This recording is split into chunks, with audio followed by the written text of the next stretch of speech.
What's going on, guys? It's Barry here with the Scryguys, and today we have another $100 deck tech for you guys.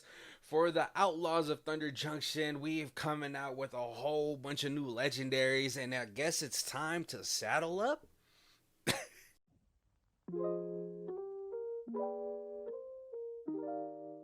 Today we're going to be talking about Gitrog Ravenous Ride, 3 and Golgari, legendary creature, Frog Horror Mount, which is a new mechanic in Outlaws of Thunder Junction. It has Trample Haste. Whenever the Gitrog Ravenous Ride deals combat damage to a player, you may sacrifice a creature that saddled it this turn.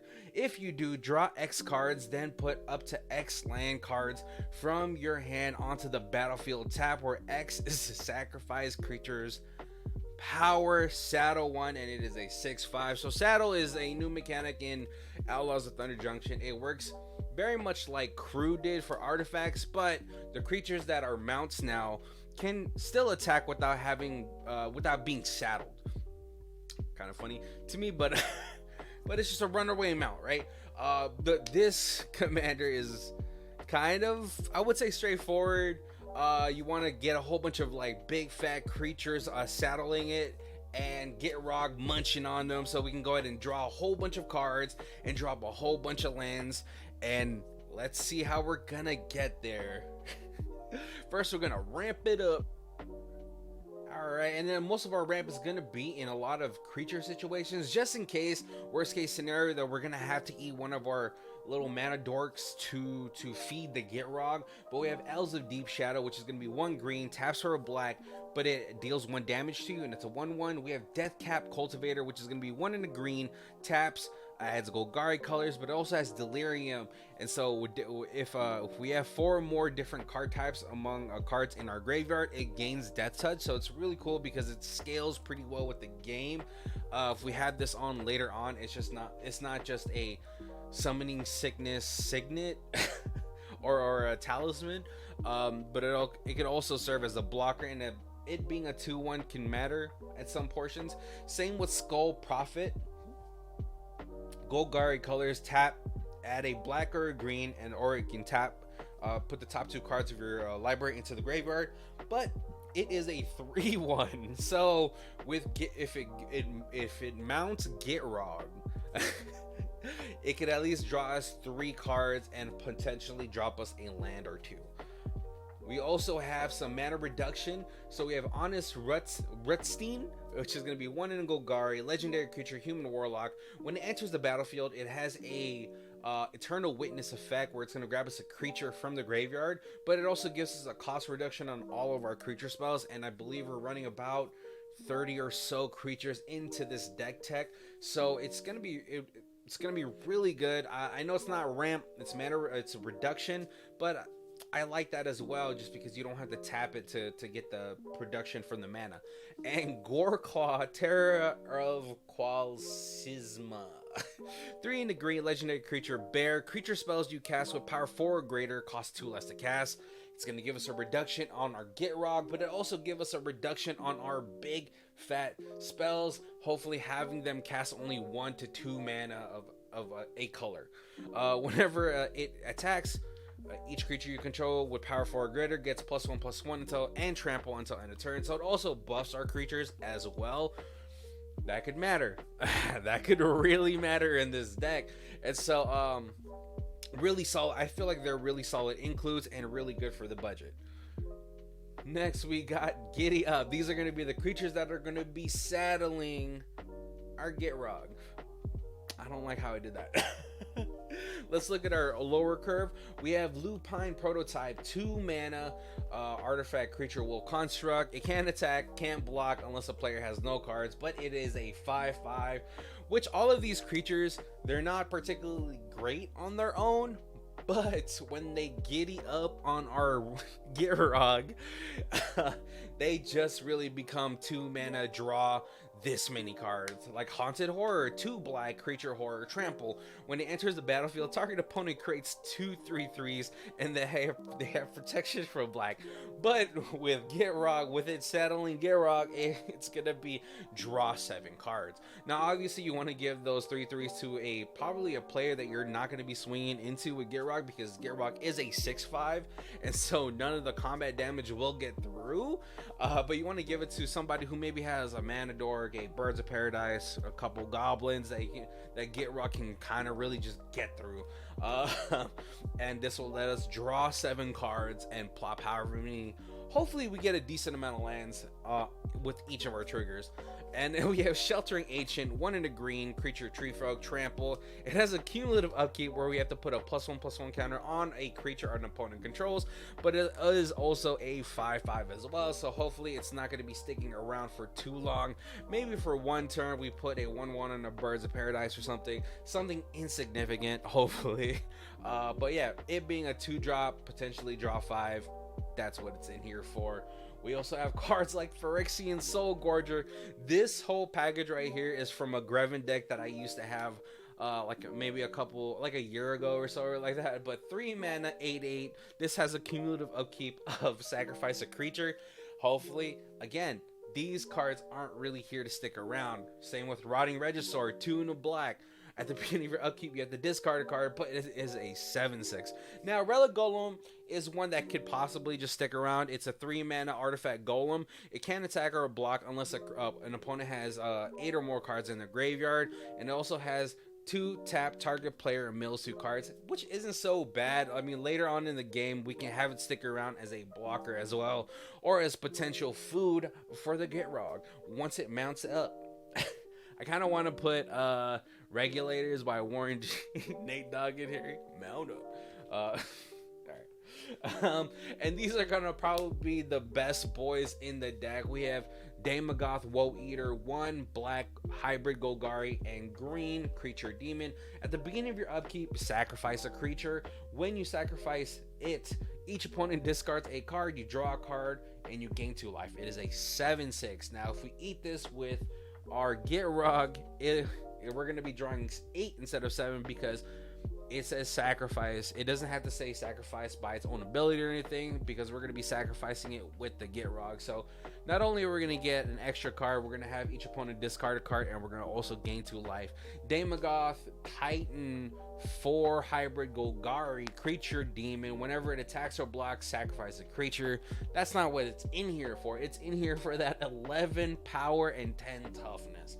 Really cool. I mean, hey, 4 mana, draw 11 cards is never a bad thing. And then we have Yargle and Multani, 3 black, green, legendary creature. Replied Yargle, 18/6. 6 mana, draw 18. Again, that's what they're in here for.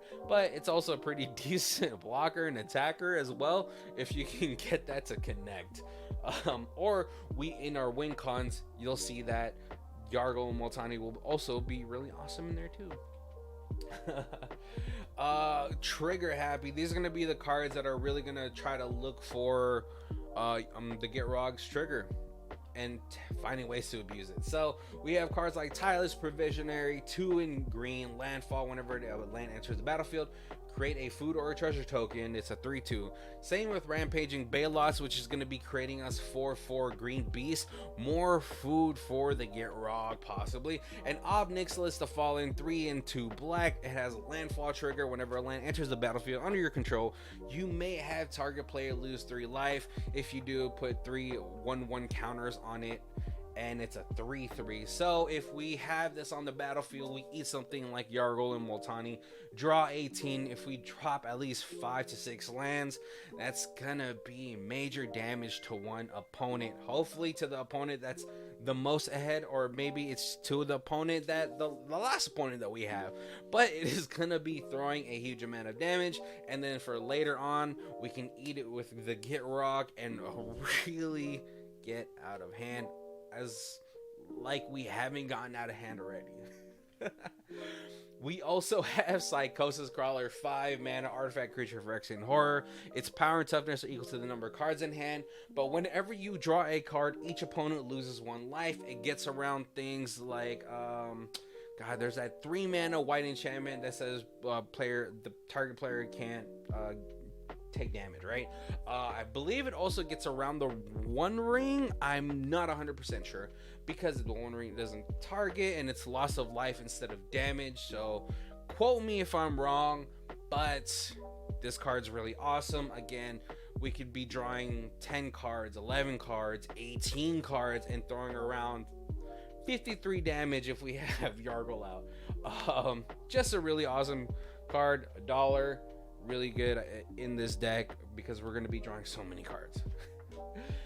We also have Oversold Cemetery, which we're going to be pitching so many cards into the graveyard that, hey, sometimes we want to recur one of those things. This card used to be an $18, $20 card until it got reprinted in Dominaria Remastered. So pick it up. It's really cool. It's fine, you know. It's great for us to keep being able to recur our creatures into our hand back into the battlefield. Smeagol Helpful Guide is really awesome as well. At the end step, if a creature of ours died this turn, we get to mill a player until they hit lands, and then we can grab any land in that graveyard. So whether they've gotten Strip Mined or Nykthos or Gaia's Cradle possibly, or Cabal Coffers, really a good amount of things. There's so many good lands out there that we can have. And in Sir Conrad as well, we're going to be dealing, you know, it's might be incremental, but if we have Smeagol out, it might be a lot.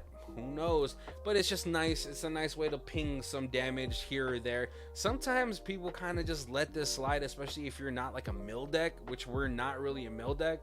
But we're going to be drawing so many cards as well, so we might pitch a whole bunch of creatures into the bin, hopefully to really feed our end game. And people might not see that. And this is, again, this is damage though, not loss of life. So.